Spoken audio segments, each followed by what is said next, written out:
তিনিচুকীয়াৰ ৩খনকৈ বিদ্যালয়লৈ উচ্ছেদৰ জাননী ৰেল বিভাগৰ। ৰেল বিভাগৰ অবিবেচক সিদ্ধান্তৰ বিৰুদ্ধে সোচ্চাৰ হল আছু, লগতে জিলা আয়ুক্তক দাখিল কৰিলে স্মাৰক পত্ৰ।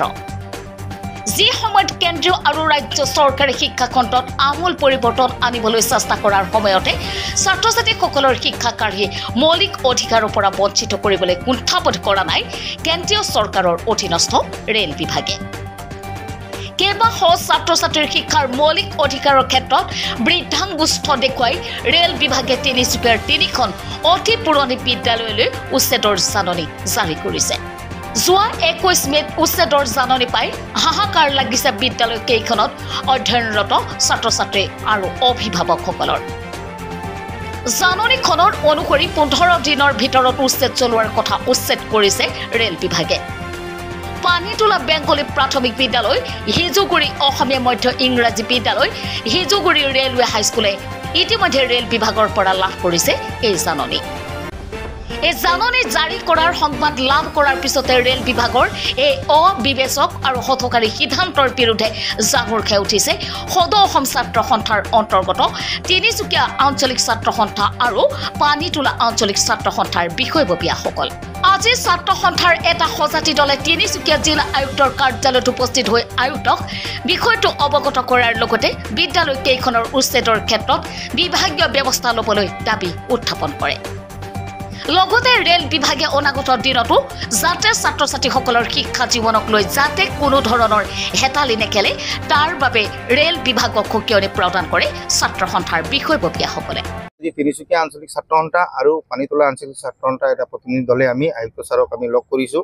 যিহেতু লগ কৰাৰ কাৰণটো হৈছে তিনিচুকীয়া হিজুগুৰি স্থিত তিনিচুকীয়া হিজুগুৰি ৰেলৱে হাইস্কুল আৰু তিনিচুকীয়া অসমীয়া মধ্য ইংৰাজী বিদ্যালয় তেওঁলোকক জাননী প্ৰেৰণ কৰিছে ৰেলৱে বিভাগে যে ১৫ দিনৰ ভিতৰত উচ্ছেদ কৰা হ'ব বুলি। ইয়াক আমি তীব্ৰ বিৰোধিতা কৰিছোঁ, কাৰণ তাত শিক্ষা গ্ৰহণ কৰি থকা ছাত্ৰ ছাত্ৰীৰ লগতে স্থানীয় ৰাইজ শংকিত হৈছে। ৰেলৱেৰ এনে হতবিকাৰী সিদ্ধান্তক বিৰোধিতা কৰিছে আৰু আমিও ইয়াৰ তীব্ৰ বিৰোধিতা কৰিছোঁ যে ছাত্ৰ ছাত্ৰী জীৱনলৈ হেতালি নেখেলিব, অন্যথা কিন্তু ইয়াৰ বিৰুদ্ধে আমি আন্দোলন কৰিবলৈ বাধ্য হ'ম। আৰু আজি কিন্তু আমাক DCC মহোদয় ছাৰে আমাক আশ্বাস দিছে যে এই সিদ্ধান্তটো বাতিল কৰাৰ তেখেতে চিন্তা চৰ্চা কৰিব আৰু ৰেলৱে বিভাগৰ লগত আলোচনা কৰিব। ৰেলৱে বাৰে বাৰে কিন্তু শিক্ষানুষ্ঠানৰ ক্ষেত্ৰত এনেদৰে জাননী জাৰি কৰি আহিছে, পূৰ্বতো আপোনালোকে এই ক্ষেত্ৰত প্ৰতিবাদ সাব্যস্ত কৰিছে, কিন্তু ৰেলৱে বিভাগক কি জনাব বিচাৰিব? এই ৰেলৱে বিভাগক আমি আজি এই ইয়াৰ পৰাই আমি আপোনাৰ চেনেলৰ মাধ্যমেৰে আমি ক'ব বিচাৰোঁ যে শিক্ষাৰ্থীসকলৰ জীৱনক লৈ হেতালি খেলা আমি সহ্য নকৰোঁ। আৰু যিহেতু এইটো ৫০-৬০ দশকতে স্থাপন হোৱা বিদ্যালয়, আজি এখন স্কুলত আপোনাৰ প্ৰায় ৫৬০ আৰু আনখনত আপোনাৰ ২৬০ ষ্টুডেণ্টে শিক্ষা গ্ৰহণ কৰি আছে। এনেকুৱা ছাত্ৰ ছাত্ৰীক লৈ জীৱনক হেতালি যদি খেলিব, স্থানীয় সেই অঞ্চলখন অসমীয়া মাধ্যমৰ স্কুল এখনেই আছে, সেইটো যদি বন্ধ কৰা ষড়যন্ত্ৰ কৰিছে, ইয়াক কিন্তু আমি তিনিচুকীয়া আঞ্চলিক ছাত্ৰ সন্থা আমি মনে মনে বহি নাথাকোঁ। হয়, চাওক, হিজুগুৰি স্থিত হিজুগুৰি অসমীয়া উচ্চ মাধ্যমিক বিদ্যালয় আৰু হিজুগুৰি ৰেলৱে হাইস্কুল, এই দুয়োখন স্কুল আচলতে হিজুগুৰি স্থিত ৰেলৱে মাটিত আচলতে স্থাপিত হৈছিল। প্ৰায় ৫০-৬০ দশকতেই আচলতে এই বিদ্যালয় দুখন স্থাপন কৰা হৈছিল। কিন্তু আজি অতিকৈ দুৰ্ভাগ্যজনক বিষয়, ৰেলৱে বিভাগে এই দুয়োখন চৰকাৰী বিদ্যালয়লৈ জাননী প্ৰেৰণ কৰি ১৫ দিনৰ ভিতৰত এই বিদ্যালয়সমূহ উচ্ছেদ কৰিবৰ কাৰণে এখনি জাননী প্ৰেৰণ কৰিছিল, যাৰ কাৰণে আজি আমি স্থানীয় ৰাইজ আৰু বিদ্যালয় কৰ্তৃপক্ষৰ লগতে আৰু ছাত্ৰ ছাত্ৰীসকল শংকিত হৈ পৰিছিল। কাৰণ সেই স্কুলখনত এখন বিদ্যালয়ত প্ৰায় ২৫০ গৰাকীৰো অধিক ছাত্ৰ ছাত্ৰীয়ে শিক্ষা গ্ৰহণ কৰি আছে, আৰু অইন এখন বিদ্যালয়ত প্ৰায় ৫০০ৰো অধিক ছাত্ৰ ছাত্ৰীয়ে শিক্ষা গ্ৰহণ কৰি আছে। আচলতে তেনেকুৱা দুখনকৈ বিদ্যালয়ত ইমান সংখ্যক ছাত্ৰ ছাত্ৰী থকা দুখন বিদ্যালয়ত যদি এনেধৰণে ৰেলৱে হঠকাৰী সিদ্ধান্তত তেওঁলোকে যদি উচ্ছেদ কৰাৰ যি চিন্তা চৰ্চা কৰিছে, তেওঁক আমি বিৰোধিতা কৰিছিলোঁ। আৰু এই বিৰোধিতাৰে আজি আমি জিলা উপায়ুক্ত মহোদয় এখন স্মাৰক পত্ৰ প্ৰদান কৰিছিলোঁ তিনিচুকীয়া আঞ্চলিক ছাত্ৰ সন্থাই আৰু পানীতোলা আঞ্চলিক ছাত্ৰ সন্থাই। ইতিমধ্যে জিলা উপায়ুক্তগৰাকীয়ে আমাক আশ্বাস দিছে আৰু প্ৰতিশ্ৰুতি দিছে কোনো কাৰণতে যাতে এই বিদ্যালয় দুখন উচ্ছেদ কৰিব নোৱাৰে তাৰ ব্যৱস্থা তেখেতে ইতিমধ্যে হাতত ল'ম বুলি তেওঁ আমাক প্ৰতিশ্ৰুতি প্ৰদান কৰিছে।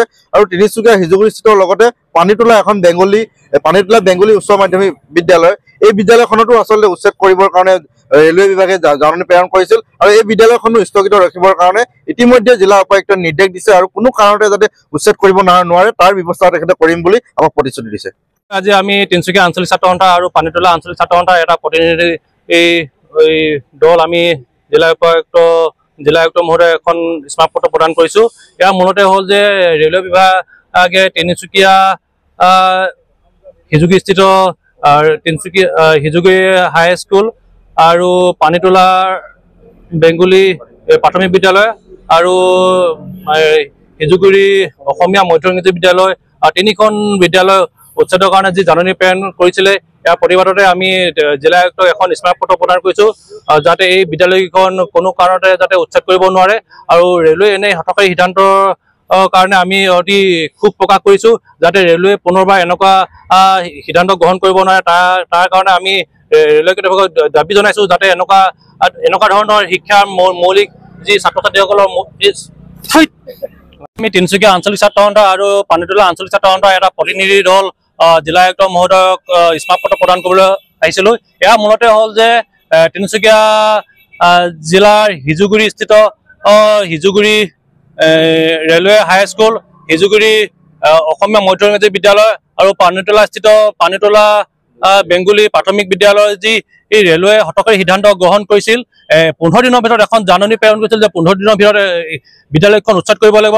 ইয়াৰ আমি তীব্ৰ ভাষাৰে গৰিহণা দিছোঁ আৰু ইয়াৰ প্ৰতিবাদতে আমি আজি জিলা আয়ুক্ত মহোদয় এখন স্মাৰকপত্ৰ প্ৰদান কৰিছোঁ যাতে ৰেলৱে এনেকুৱা হঠকাৰী সিদ্ধান্ত আৰু কেতিয়াও গ্ৰহণ নকৰে আৰু যাতে ছাত্ৰ ছাত্ৰীসকলক যাতে জীৱনক লৈ শিক্ষাক লৈ তেওঁলোকে যাতে হেতালি খেলিব নোৱাৰে। ইয়াৰ কাৰণে আমি জিলা আয়ুক্ত মহোদয়ৰ লগত আলোচনা কৰি এটা জিলা আয়ুক্ত মহোদয়ে আমাক এটা আস্থা প্ৰদান কৰিছে যে এনেকুৱা কোনো ধৰণৰ যাতে উচ্ছেদ নহয় আৰু আমাৰ যিসকল ছাত্ৰ ছাত্ৰী মৌলিক অধিকাৰ শিক্ষাৰ পৰা যাতে কোনো ছাত্ৰ ছাত্ৰী যাতে বঞ্চিত হ'ব নোৱাৰে, তাৰ কাৰণে আমাৰ জিলা আয়ুক্ত মহোদয়ে আমাক আস্থা প্ৰদান কৰিছে আৰু এনেকুৱা সিদ্ধান্ত নহয় বুলি আমাক আস্থা প্ৰদান কৰি আমাক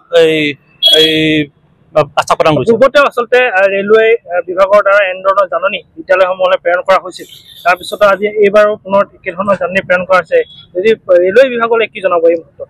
হয়, ৰেলৱে বিভাগক আমি ইয়াৰ পৰা সকীয়াই দিব বিচাৰিছোঁ যে যাতে তেওঁলোকে ছাত্ৰ ছাত্ৰী শিক্ষাৰ মৌলিক অধিকাৰ যাতে খৰ্ব কৰিব নোৱাৰে, সিহঁতৰ শিক্ষা যাতে লৈ সিহঁতে যাতে হেতালি খেলিব নোৱাৰে, তাকে আমি ৰেলৱে বিভাগক আমি ইয়াৰ পৰা সকীয়াই দিছোঁ যাতে অনাগত দিনত এনেকুৱা ধৰণৰ কোনো জাননী প্ৰেৰণ কৰিব নোৱাৰে, যাতে নকৰে। ইয়াকে আমি তিনিচুকীয়া আঞ্চলিক ছাত্ৰ সন্থা আৰু পানীতোলা আঞ্চলিক ছাত্ৰ সন্থাৰ তৰফৰ পৰা ইয়াকে আমি দাবী জনাইছোঁ।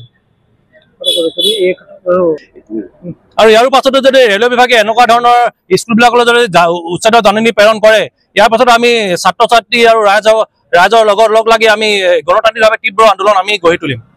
Mrinal Chakraborty report, daily 24।